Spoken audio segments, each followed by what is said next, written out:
ओडिशा में आईएएस अधिकारी रिश्वत लेते रंगे हाथों पकड़े गए। ओडिशा के कालाहांडी जिले के धर्मगढ़ में तैनात आईएएस अधिकारी को सतर्कता विभाग ने 10 लाख रुपए की रिश्वत लेते हुए रंगे हाथों पकड़ा। अधिकारी एक व्यापारी से यह रिश्वत ले रहे थे। इसके बाद उनके सरकारी आवास पर छापेमारी की गई, जहां से 47 लाख रुपए नकद बरामद किए गए।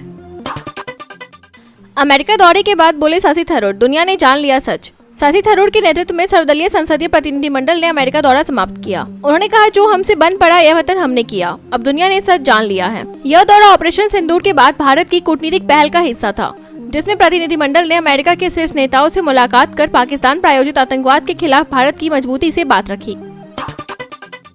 जस्टिस शेखर यादव पर जांच पर सुप्रीम कोर्ट की रोक, राज्यसभा की आपत्ति बनी वजह। सुप्रीम कोर्ट ने जस्टिस शेखर यादव के खिलाफ प्रस्तावित इन हाउस जांच प्रक्रिया को रोक दिया है। आरोप था कि उन्होंने मुस्लिमों को कठमुल्ला कहकर और देश को बहुसंख्यकों के अनुसार चलने की बात कहकर विवादित बयान दिया था। यह मामला राज्यसभा पहुंचा, जहां से सुप्रीम कोर्ट को पत्र भेजकर कहा गया कि इस पर जांच का अधिकार राज्यसभा को है। इसी कारण सुप्रीम कोर्ट ने जांच प्रक्रिया पर रोक लगा दी। बेंगलुरु स्टेडियम शिफ्ट होगा, भगदड़ कांड पर बोले सीएम सिद्धारमैया। बेंगलुरु के चिन्नास्वामी स्टेडियम में भगदड़ से 11 बेकसूरों की मौत के बाद कर्नाटक के मुख्यमंत्री सिद्धारमैया ने कहा है कि सरकार स्टेडियम को दूसरी जगह शिफ्ट करने पर विचार कर रही है। उन्होंने हादसे की जिम्मेदारी कर्नाटक क्रिकेट बोर्ड और आरसीबी पर डालते हुए कहा कि सरकार दोषी नहीं है। अब तक 5 पुलिस अधिकारियों को निलंबित किया गया है और खुफिया प्रमुख व मुख्यमंत्री के राजनीतिक सचिव को भी बदला गया है।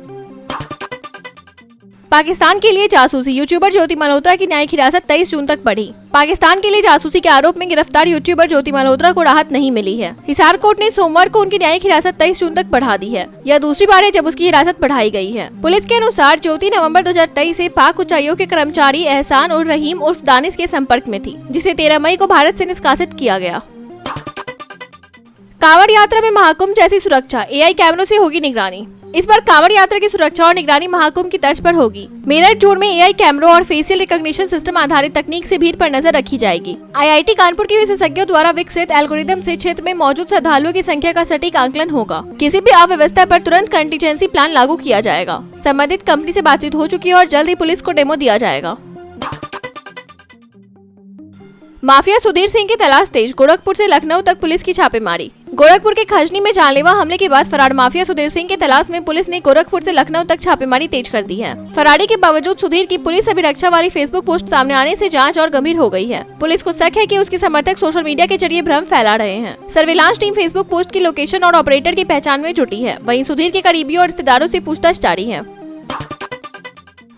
कौशाम्बी केस पर अखिलेश का वार, 2 डिप्टी सीएम 2 समाज को भड़का रहे हैं। कौशाम्बी में रामबाबू तिवारी की आत्महत्या मामले ने सियासत गरमा दी है। बच्ची से रेप केस में बेटे पर लगे आरोपों के बाद रामबाबू की मौत ने राजनीतिक रंग ले लिया है। समाजवादी पार्टी प्रमुख अखिलेश यादव ने भाजपा पर तीखा हमला करते हुए आरोप लगाया कि दोनों डिप्टी सीएम 2 समाजों को आपस में भड़का रहे हैं। उन्होंने कहा, यह भाजपा की अंदरूनी राजनीति की शर्मनाक लड़ाई है, जैसे एक डिप्टी सीएम ने पाल समाज को मोहरा बनाया तो दूसरे ने अपने समाज के नाम पर झूठी सहानुभूति दिखाई।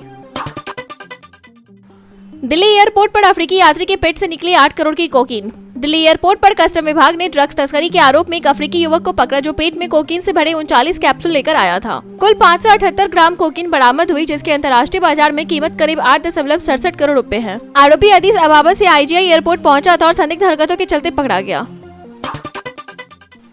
मनीष सिसोदिया ने एसीबी जांच में पेश होने से किया इनकार, क्लासरूम घोटाले में जवाब देना बाकी। दिल्ली के पूर्व उप मुख्यमंत्री मनीष सिसोदिया क्लासरूम निर्माण घोटाले की जांच में एंटी करप्शन ब्यूरो के सामने पेश नहीं हुए। उन्होंने एसीबी को बताया कि वे व्यस्त हैं। वहीं आप के अन्य नेता और पूर्व मंत्री सत्येंद्र जैन 5 घंटे से अधिक समय तक पूछताछ के लिए एसीबी के सामने मौजूद रहे। सिसोदिया को सोमवार को जांच में पेश होना था।